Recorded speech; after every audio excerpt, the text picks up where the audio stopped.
भी डेफिनेटली बहुत ही अनएक्सपेक्टेड है eviction, because I was expecting my self in top 5 at least.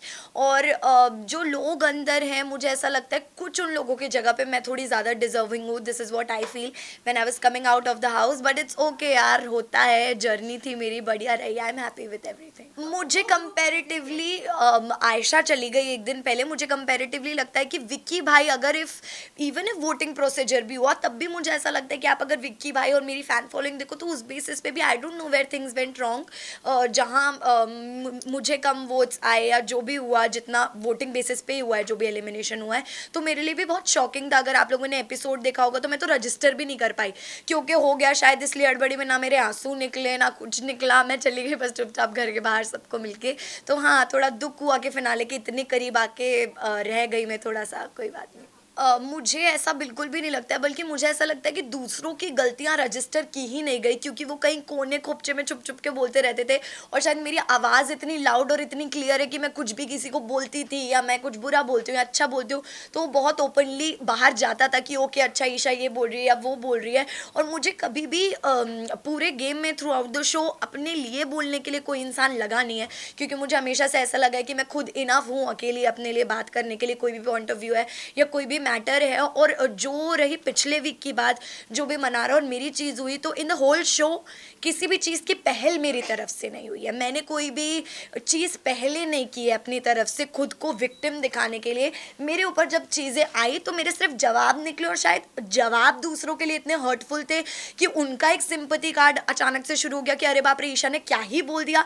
मुझे ऐसा लगता है मैं वहाँ चुप गई जहाँ मैं लोगों को रो रो के ये नहीं बता पाई कि मुझे भी इतना बुरा बुरा बोला गया है कहीं ना कहीं। सो मनारा की बात करते हैं, जिनको मैंने ये बात बोली है, तो मनारा ने दूसरे वीक से ही हर लड़की के कैरेक्टर पे बातें करनी शुरू कर दी। दूसरा वीक तो घर के अंदर जाने के बाद इतना कम टाइम होता है, इतना कम टाइम होता है कि आप किसी को एकदम से जज नहीं कर सकते, बट मनारा ने वो भी किया। मनारा ने, मैंने सिर्फ मनारा के लिए बोला, मनारा ने Isha, Ayesha, Ankita, Khanzadi, Sana, she has talked about every women inside the house. तो मुझे लगता है कि जब उनके ऊपर बात आई ना, उनका ऐसा रिएक्शन निकल गया। उन्होंने शायद इतनी गंदी गंदी चीज़ें बोली। आयशा को उन्होंने बोला है मनारा ने कि आप बस यही कर सकती हो, आप बस अपना आगे से दिखाओ, पीछे से दिखाओ। मुझे उन्होंने बोला है आप कभी किसी की नहीं हो सकती, आपका तो यही कैरेक्टर है। खानजादी को उन्होंने बोला है कि आप एक लव एंगल के लिए अपनी इज्जत गिरा रही हैं शो में, एंड वॉट नॉट। तो मुझे ऐसे लगता है कि इतने टाइम तक शांत रह के अगर उनकी किसी इंस्टिगेशन पे मैं भड़क गई और आउट ऑफ फ्रस्ट्रेशन मेरे मुंह से वो कस वर्ड्स निकल गए, मैं अपोलोजेटिक थी खुद के लिए। मुझे खुद को ऐसा फील नहीं हो रहा था कि यार पूरे शो में मैंने ऐसे शब्द यूज़ नहीं किए तो मैं अब क्यों कर रही हूँ, but there is a level किसी को इंस्टिगेट करने का, और मुझे भी अगर इतनी बार बोला जाएगा तो रिप्लाई आएगा मेरी तरफ से। मेरी पोकिंग लेवल की अगर आप बात कर रहे हैं तो आपने अगर शो फॉलो किया है, डे 1 से हर वीकेंड के बार पे अभिषेक को बोला गया कि आप जो भी कर रहे हो ना ये आपके खिलाफ जा रहा है, बिकॉज इतनी आपकी पोकिंग बढ़ती जा रही है कि सब लोग परेशान हो गए। और अभिषेक ने, मैं अपनी बात नहीं करूँगी, I am not just considering myself, Abhishek ने हर इंसान के साथ घर में उसी तरीके से बात की, इतना मुंह पे चढ़ के, इतना पास आके। तो उनका भी पोकिंग या इंस्टिगेशन का लेवल कोई कम नहीं रहा है, बल्कि अगर अभिषेक की पोकिंग शो में 100% थी तो हमारी शायद उसमें से 5% की रही होगी। और उसी पोकिंग में उनको इतना बुरा लग गया कि उनका ये सब रिएक्शन निकल गया कि मैं तो आउट ऑफ कंट्रोल हो गया, मैंने तो चांटा मार दिया। ये वो जो क्लेम करते थे कि ईशा मालविया से मैं बहुत प्यार करता हूँ या मेरे अंदर उनके लिए बहुत इश्क है, मोहब्बत है, आई डोंट अंडरस्टैंड। अगर आप लोग भी किसी लड़की से या लड़के से प्यार करते हो, आप इतना बुरा भला उस आदमी को नहीं बोलोगे और फिर रोक के गा के अपने आप को करेक्ट दिखाने की कोशिश करना कि बोल तो मैंने दिया, चलो इसको क्लियर कैसे करें ताकि मेरा एरोगेंस ना देखे, जाके सॉरी बोल देता हूँ। तो I am just advising Abhishek and his family की ये बिहेवियर उनको सुधारना पड़ेगा, because this is not how it's done. मैंने कभी भी पहले नहीं किया। समर्थ और अभिषेक की जब भी लड़ाइयाँ हुई है, अभिषेक हमेशा, और जो पोकिंग वाला पूरा इंसिडेंट हुआ था, I want to clarify this, अगर आप लोगों ने एपिसोड देखा हो तो, कि मैं उस टाइम हॉल में थी भी नहीं जहाँ लड़ाई चल रही थी। अभिषेक ने समर्थ को बोला कि अरे तू अब क्यों अकेले लड़ाई कर रहा है, जा अपनी गर्लफ्रेंड को जाके बुला के ला, जा, क्योंकि उसके बिना तू लड़ नहीं सकता।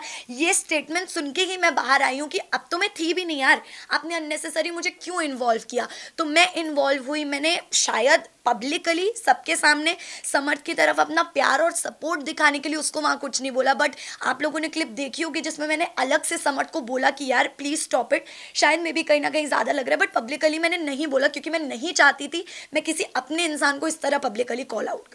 बिल्कुल भी नहीं, क्योंकि मुझे काफ़ी टाइम तक तो पहली बात पता ही नहीं था कि अभिषेक फाइनलाइज्ड है शो में आने के लिए। मेरा काफ़ी पहले ही फाइनल हो चुका था शो में आना। And talking about that physical violence thing, अगर आप आगे कभी अभिषेक को इंटरव्यू करते हैं या आप अंदर मीडिया कॉन्फ्रेंस राउंड भी करके आए होंगे, तो अभिषेक ने शायद, मुझे लगता है कि चीज़ उसको एक्सेप्ट करनी चाहिए कि कितनी बार मेरी तरफ से उसे अनकाउंटेबल अनगिनत चांसेस मिले हैं कि यार जो भी हो रहा है कोई बात नहीं, ठीक है। मैं अभी दुनिया के लिए कितनी भी स्ट्रॉन्ग लड़की हूँ, मैंने कितना ही कुछ फेस कर लिया हो, लेकिन जब आप एक रिश्ते में होते हो, आप किसी से प्यार करते हो, तो आप उस इंसान की 100 गलतियाँ माफ़ भी करते हो। और मैंने भी वही किया, और वही मुझे ऐसा लगता है कि इस प्लेटफॉर्म पे आके मुझसे एक बहुत बड़ी बेवकूफ़ी हुई कि मैंने उस चीज़ को तभी उसी टाइम कॉल आउट नहीं किया। So I am feeling like a fool कि मैंने तब नहीं बोला। समर्थ ने कभी मेरे ऊपर कॉफ़ी नहीं फेंका है फर्स्ट ऑफ ऑल। और अगर आप बात कर रही हैं कि कभी कभी जो उसका बिहेवियर रहा है मेरे टूवर्ड्स, तो ये एक जनरल गर्लफ्रेंड बॉयफ्रेंड के बीच का रिश्ता होता है। अगर आप भी रिलेशनशिप में रहे होंगे आपको भी पता होगा कि 24/7 गुडी गुडी नहीं चल सकता कि तू मेरी बेबी है मैं तेरा बेबी हूँ, ये तो पॉसिबल ही नहीं है। कभी ना कभी मैं भी इरिटेट होंगी, सामने वाला इंसान भी इरिटेट होगा, पर वो कभी कभी हो और एक हद तक वो तो सही लगता है। मुझे कभी समर्थ की इरिटेशन अपने लिए बुरी नहीं लगी है, क्योंकि मुझे पता है ये कैसे भी करके मतलब मेरे काम से मुझे अलग नहीं करेगा। लेकिन जब चीज़ें रिलेशनशिप काम को इफेक्ट करने लग जाए, करियर को इफेक्ट करने लग जाए, देन इट बिकम्स टॉक्सिक। मैं एग्जैक्टली वही रिप्लाई करने वाली थी कि मैं अभी बाहर आई हूँ। मुझे पहली बात तो ऑल ऑफ अ सडन 3 महीने बाद एक ऐसी जगह से बाहर निकल के मुझे सब कुछ बहुत ही नया लग रहा है। मैं गाड़ी में भी ट्रैवल कर रही हूँ, वो भी मुझे बहुत नया लग रहा है। फ़ोन वगैरह everything is looking like it is very new to me, you no.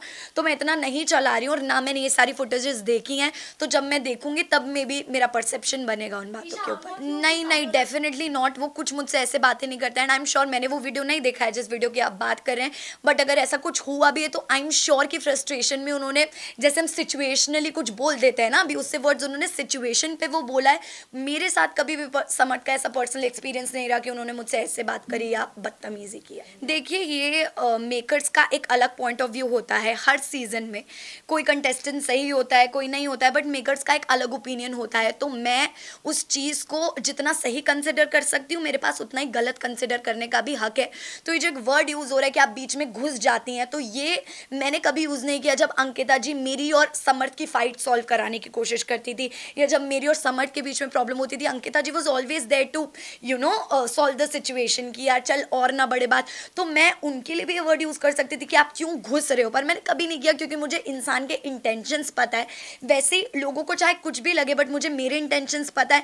मैं विक्की भाई और अंकिता जी को बहुत रिस्पेक्ट करती हूँ, बहुत प्यार करती हूँ जेन्युइनली। तो मैं कभी नहीं चाहूँगी उनके बीच में इस तरह की मिसअंडरस्टैंडिंग्स क्रिएट हो। डेफिनेटली मैंने बोला, क्योंकि ये मैंने खुद की सिचुएशन में भी कहीं ना कहीं फील किया है। इन समर्थ एंड माई सिचुएशन, मनारा की चिढ़ाने की बहुत ही पर्टिकुलर आदत है, क्योंकि जब मेरी मनारा और समर्थ वर इन गुड टर्म्स, पर जब मैं और मनारा ठीक टर्म्स पे नहीं थे, तो हमेशा जब भी मैं, समर्थ और मनारा अगर एक रूम में, तो शी मेड श्योर कि वो समर्थ को बोले अरे कितना अच्छा शर्ट है या क्या है, मुझे सुनाने के लिए। अकेले में वो कभी नहीं बोलेगी, मेरे सामने डेफिनेटली बोलेगी, जस्ट टू टीज कि अगर मेल पार्टनर से मेरी अच्छी बन रही तो फीमेल पार्टनर को मैं टीज करूंगी। तो मैंने यही बोला कि अंकिता जी का जो रिएक्शन है या जो इमोशन है वो गलत है ही नहीं कहीं से कहीं तक। एक लड़की का अगर अटेंशन डिवाइड होगा तो उसको बुरा फील होगा, विच इज़ वेरी नेचुरल। जो मेरी अफेक्शन थी मनारा के लिए वो भी एकदम सच्ची थी, और जो मुझे चिढ़ हुई मनारा से वो भी एकदम सच्ची थी। क्योंकि मैंने अगर दोस्ती का हाथ बढ़ाया, ये देख के बढ़ाया यार इस लड़की के पास आज की डेट में कोई भी नहीं है। एक मुनव्वर था, आयशा के आने के बाद मुनव्वर भी मनारा से डिस्टेंस हो गया था, उसके पास नहीं जा रहा था, बात नहीं कर रहा था, तो वो लोग दूर दूर रहने लगे। समर्थ को बुरा फील होने लगा, क्योंकि समर्थ और मनारा की दोस्ती मेरी और मनारा की दोस्ती से भी पहले की थी। तो समर्थ स्टार्टेड फीलिंग बैड। फिर धीरे से मनारा ने, एक एपिसोड में आपने देखा होगा, मनारा ने मुझे जिम करते करते मनारा आई और उसने मुझे पीछे से गया and she started crying. Although हमारा ऐसा कोई बॉन्ड नहीं था कि वो रोए, पर वो रोने लगी। फिर मैं उसको रूम में लेके गई कि क्या हुआ क्या नहीं, तू अकेला फील करी, और मैंने उसको एक ही एडवाइस दिया कि तू बोलेगी नहीं ना तो तू अंदर ही अंदर दबती जाएगी, तेरे को बोलना पड़ेगा, please speak up for yourself. उसके बाद एक मुनव्वर और मुनारा की मेजर लड़ाई झगड़ा हुआ था जिसमें बॉटल की तोड़ा फोड़ी हुई थी मुनव्वर की तरफ से, तो आई थिंक मैं इसलिए थी। और चिढ़ मुझे मनारा के डबल स्टैंडर्ड्स पे हुई, टू बी वेरी फ्रैंक, क्योंकि किसी इंसान के लिए आप एक रात पहले इतनी गलत बातें बोल रहे हो कि वो अनडिजर्विंग है, वो ये है, वो है, तो मुझे नहीं लगता मैंने कोई भी सिचुएशन जाने दी है किसी गलत इंसान को कॉल आउट करने में। मैंने हमेशा किया जब भी मौका मिला है, लेकिन वहीं at the same time Mannara मुझे सब कुछ बहुत कन्वीनियंस का लगा, तो मैंने उनको भी कॉल आउट। तो मैं क्लियर करना चाहूँगी इस बात को तो सबसे पहले कि ज़रूरी नहीं है कि पब्लिक अटैकिंग ही पूरी अटैकिंग हो। मुनव्वर ने अभिषेक से अकेले में इतनी बातें की हैं कि यार तू क्यों इसके पीछे लगा रहता है, ये तो ऐसी है, ये तो वैसी है, नेशनल टेलीविजन पे एक्सेप्ट नहीं किया। और मजाक मजाक में बोलते हैं ना मीठी छुरी, एक तो मुनव्वर ने मजाक मजाक में मुझे इतनी बार लेट डाउन फील कराया उस चीज़ के बारे में कि मेरे साथ अगर कुछ ज़िंदगी में गलत होगा ना तो मैं सोच लूँगा अरे यार मेरे साथ ईशा जितना गलत नहीं हुआ, तो मुझे भी ह्यूमिलेटेड फील होता था। पर मैंने कभी उस चीज़ का स्ट्रांगली अपोज नहीं किया उस चीज़ को कि अरे तू क्यों बोल रहा है, क्या बोल रहा है, क्या नहीं। और ना ही वो बात वीकेंड का वार पे उठाई गई, क्योंकि आई थिंक उतनी स्ट्रांगली नहीं बोला था। आयशा 22 दिन तक चुप रही, उसने कुछ नहीं बोला। आपने देखा होगा मैंने आयशा को भी गलत बोला है, मैंने आयशा को भी बोला कि यार तू यहाँ क्यों आई है, मुझे नहीं समझ में आ रहा है, कोई क्लैरिटी ही नहीं है, क्योंकि मुझे तब तक आयशा का कुछ नहीं पता था, कुछ नहीं समझ आ रहा था। बट द मोमेंट नॉमिनेशन के बाद 22 दिनों के बाद आयशा ने अपना मुंह खोला, आयशा ने बताया कि एक्चुअली क्या रीजंस हैं, कितनी चीटिंग हुई है, 2 टाइमिंग, 3 टाइमिंग, 4 टाइमिंग।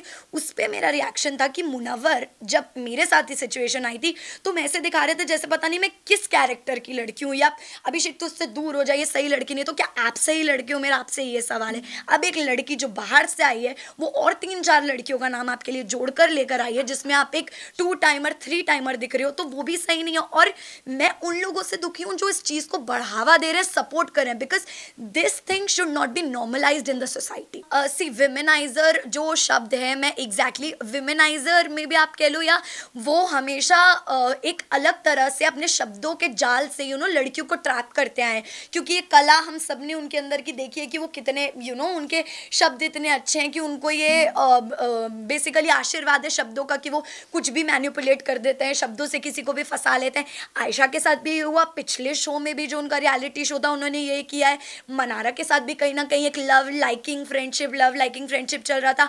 बाहर के और 3 रिश्ते लगा गए, जिसमें कि आयशा ने घर के अंदर कन्फेस किया कि वो कहीं ना कहीं एक रिश्ता भी भेज कर आए। तो हमारे लिए वो भी बहुत शॉकिंग था कि मतलब मुनव्वर जो एक पर्सनालिटी कैरी करके आया है शो में, इतनी अच्छी वो तो कहीं रही ही नहीं। मुझे पता नहीं उन्होंने कब दिया स्टेटमेंट, बट अगर उन्होंने ये बोला है तो आई थिंक उन्होंने ये विटनेस किया होगा या फेस किया होगा कि अंजलि के साथ भी ऐसा ही कुछ हुआ है। मे बी हमें क्या पता कि अंदर की क्या बात है, मुझे भी नहीं पता, क्योंकि इतना क्लोजली मैं नहीं जानती उनके रिलेशन को। बट जितना मुझे पता लगा तो वो यही था कि शो में मुनव्वर और अंजलि का एक लव एंगल था, but after the show it got ended, मतलब देयर वाज नथिंग। तो मुझे यही लगा। सो सी जब आप एक रिलेशनशिप में होते हो ना, तो आप उस चीज़ का मुझे ऐसा लगता है कभी भी उस चीज़ के ऑपोजिशन में नहीं जाना चाहते हो, क्योंकि आपको कंफर्टेबल फील होता है कि ये मेरा अपना इंसान है।